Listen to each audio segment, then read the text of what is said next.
The tiny bus shelter a pungent animal smell, tolerable only if you took shallow breaths.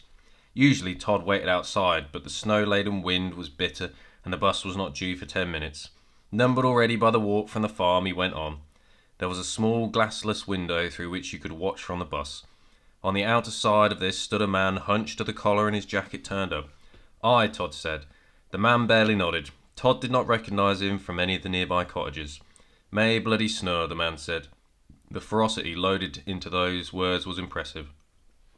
Todd wondered what he'd sound like if he had a grudge against anything more than the weather.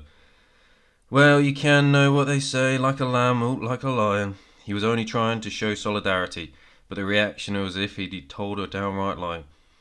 "Who do they when they at home?" "Just folk," Todd said.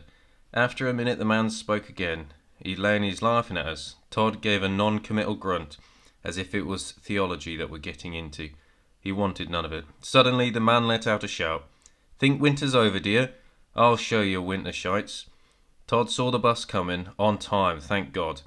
He came out of the shelter and raised his hand. The man gave no sign of moving. "Here it is then," Todd said. The snow was heavier now. Thick bursts of whisking wind like egg white. But the bus pulled up. Still the man didn't move. "Are you coming?" Todd called above the engine's din. "There's no weather for you here." The man scowled. He looked of pure hatred. Todd shook his head. "Suit yourself," he said, and stepped onto the bus. "Christ, it's cold out there," he said. "What about you, pal?" the bus driver asked. The man was shaking his fist at the sky. Snow boiled around him.